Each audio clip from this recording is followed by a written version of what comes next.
दिन एक समझदार खरगोश जंगल में जब अपने घर में दाखिल होने लगती है तो उसको अपने घर के अंदर से एक खौफनाक आवाज सुनाई देती है। मैं एक नाकाबिले शिकस्त जंगजू हूँ जो एक ही वक्त में हजारों कदम उठाता है। मैं अपने पैरों तले गेंडे को भी रौंद सकता हूँ और हाथी को भी कीड़े मकोड़ों की तरह मसल सकता हूँ। कोई भी नहीं हरा सकता मुझे। खरगोश ये सुनकर बहुत डर गई और फौरन अपने घर से भाग गई। और थोड़ी देर बाद उसका सामना एक लोमड़ी से होता है। हे फॉक्स, किसी ने जंगल में मेरे घर पर कब्जा कर लिया है। क्या तुम उसे वहाँ से निकाल सकते हो? बिल्कुल खरगोश बहन। खरगोश और लोमड़ी खरगोश के घर जाते हैं। पूरे एतमाद लोमड़ी घर के अंदर जोर से आवाज लगाती है। ए, सुनो, तुम्हारी हिम्मत कैसे हुई मेरी दोस्त के घर में घुसने की? मैं एक नाकाबिले शिकस्त जंगजू हूँ जो एक ही वक्त में हजारों कदम उठाता है। मैं अपने पैरों तले गेंडे को भी रौंद सकता हूँ और हाथी को भी कीड़े मकोड़ों की तरह मसल सकता हूँ।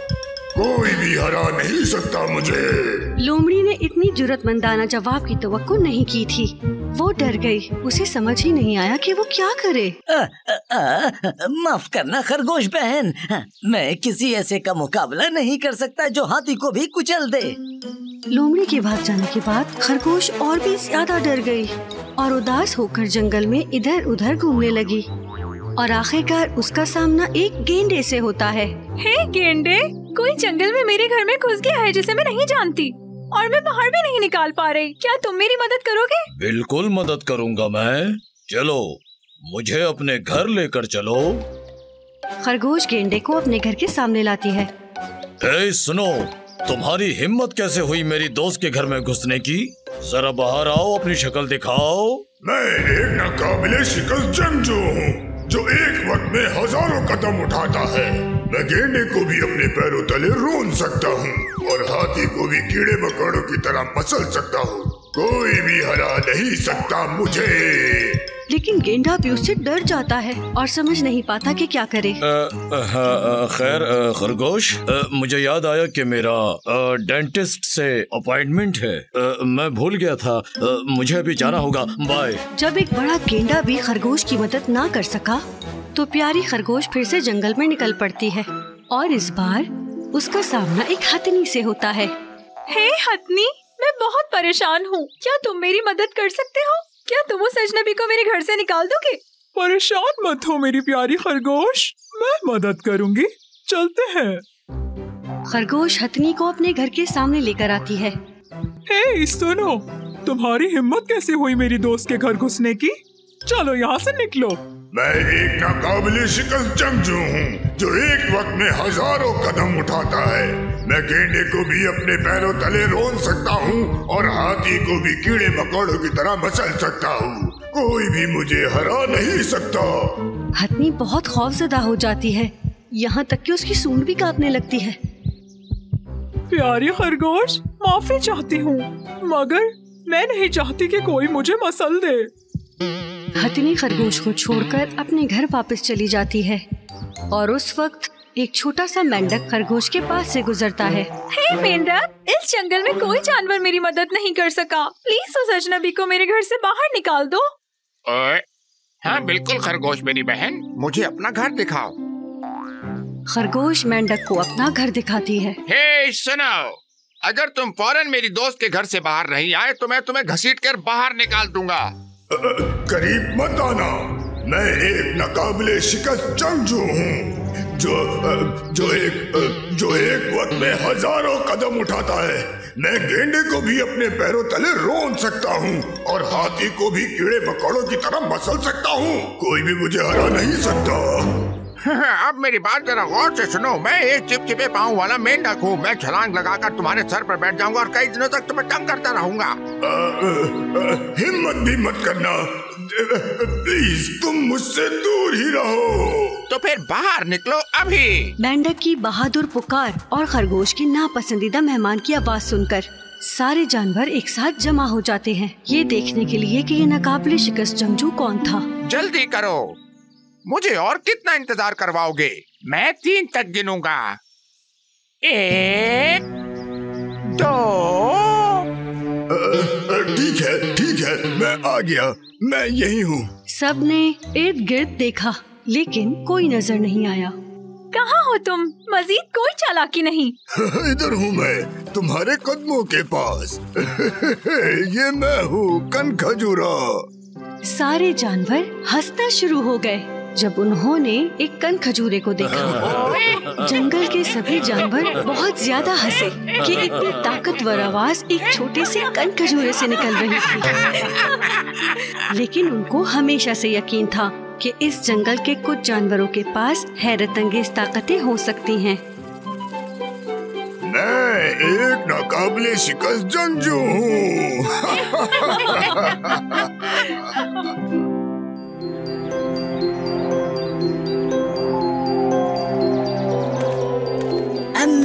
अम्मी देखें, हमारे लिए खत आया है। हाँ, ये खत आपके लिए है मेरे छोटे पांडा। इस पे आपका नाम लिखा है। ये बेबी पांडा का सबसे पहला खत था और वो बहुत बहुत ज्यादा खुश था। लेकिन उस खुशी के दौरान छोटे पांडा को ये अंदाजा ही नहीं हुआ कि एक छोटा शरारती भेड़िया खिड़की के उस पार उनकी बातें सुन रहा था। ये इनके हाथ में खत कैसा है? ना जाने इस खत में क्या लिखा होगा। सबको खत मिलते हैं मेरे सिवा। अरे क्या बात है, ये एक दावत का खत है बेबी पांडा। गैस करो कौन आ रहा है जंगल में? बलून बेचने वाला। नहीं। एक मजाइया तोता। नहीं, बल्कि एक आइसक्रीम वाला जिराफ। Hurray hurray. तो एक आइसक्रीम वाला जिराफ। तुम सब अब देखोगे कि मुझे ना बुलाने का क्या अंजाम होता है। जब सूरज सर पर चमक रहा था, कुछ नन्हे जानवर आइसक्रीम खाना चाहते थे, तो वो बांस के दरख्तों के पास जमा हुए और वो इंतजार करने लगे आइसक्रीम वाले जिराफ का। लेकिन कोई नहीं आया।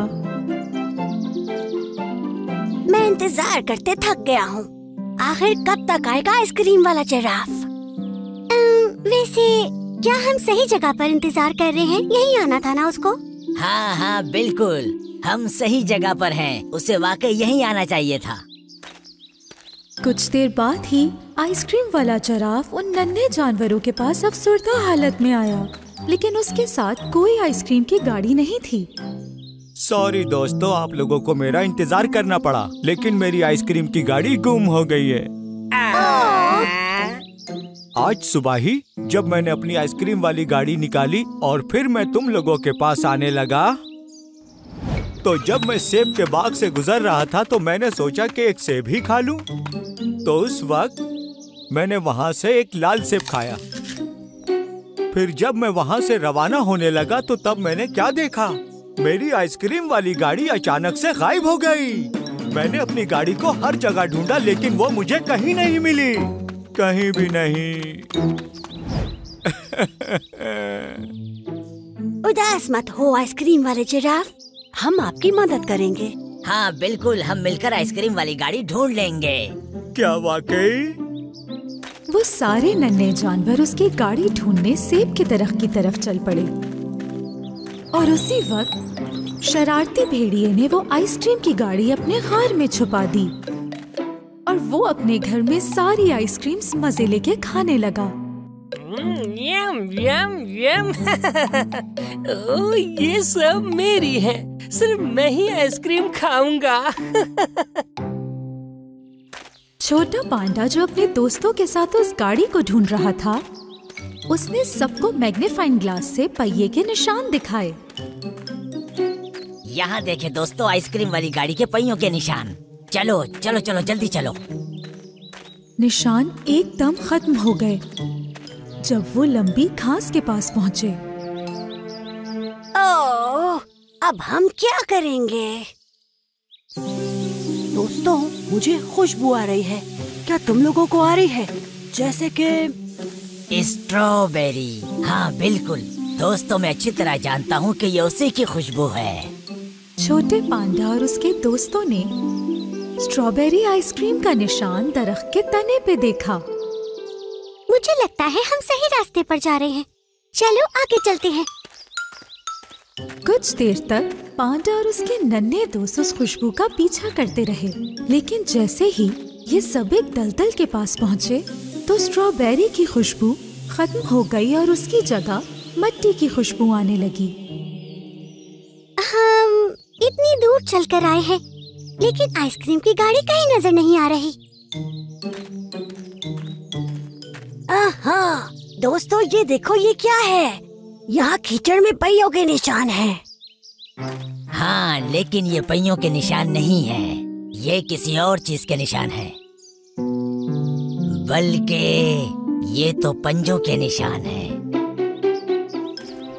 छोटे पांडा और उसके दोस्तों को ये फौरन ही पता चल गया कि ये मिट्टी के निशानात किसी भेड़िए के पैरों के हैं।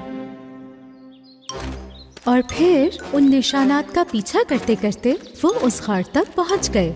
नन्ही लोमड़ी ने कहा कि कोई एक जाए और आइसक्रीम की गाड़ी ले आए। लेकिन मुझे तो बहुत ही डर लग रहा है। नहीं नहीं नहीं, मैं नहीं जा सकता। मुझे भी बहुत डर लग रहा है, मैं भी नहीं जा सकती। हाँ? मुझे डर नहीं लगता। नन्हे पांडा ने बहादुरी का मुजाहिरा किया और वो भेड़िए के गार में चला गया। शरारती भेड़िए ने जैसे ही कदमों की आवाज सुनी, शरारती भेड़िया गुस्से से चिल्लाया और उसे डराने की कोशिश की। कौन है? अंदर ना आना, मैंने एक जाल बिछाया है। अगर तुम अंदर आए मैं तुम्हें खा जाऊंगा। शरारती भेड़िए की आवाज से पांडा को अंदाजा हो गया कि भेड़िया बीमार है। वो बिना किसी खौफ के भेड़िए के पास गया और देखा कि सारी आइसक्रीम भेड़िए ने खा ली हैं। ओह, तुम तो बहुत ही बीमार हो। नहीं, मैं बीमार नहीं हूँ, सारी आइसक्रीम्स मेरी हैं, ठीक है? पांडा शरारती भेड़िए को मनाकर बाहर ले आया। नन्हे जानवर और जिराफ भेड़िए को इतना बीमार देखकर हैरान रह गए और उन्होंने फौरन ही उसे एक पत्थर पे बिठा दिया ताकि उसे सूरज की रोशनी मिल सके। किसी ने उसे गरम चाय, किसी ने सूप, तो किसी ने गरम मफलर दिया ताकि वो बेहतर महसूस कर सके। भेड़िया, अगर तुम आइसक्रीम की गाड़ी चोरी ना करते तो हम आइसक्रीम तुम्हारे साथ भी शेयर करते और इस तरह तुम कभी भी बीमार ना होते, शरारती भेड़िए। हाँ बिल्कुल, हम सब आइसक्रीम एक दूसरे को शेयर करते और मिलकर एंजॉय करते। लेकिन तुम लोग मेरे साथ आइसक्रीम शेयर नहीं करते, मुझे तो कोई दावत का खत भी नहीं मिला था। जब छोटे भेड़िए ने बताया कि उसे कोई खत नहीं मिला, तभी नन्हे क्रोकोडाइल ने दरख्त की टहनियों की तरफ इशारा किया। जो इनविटेशन तुम्हें मिलना चाहिए था वो इस दरख्त की शाखों पे फंस गया है, इसीलिए तुम्हें नजर नहीं आया।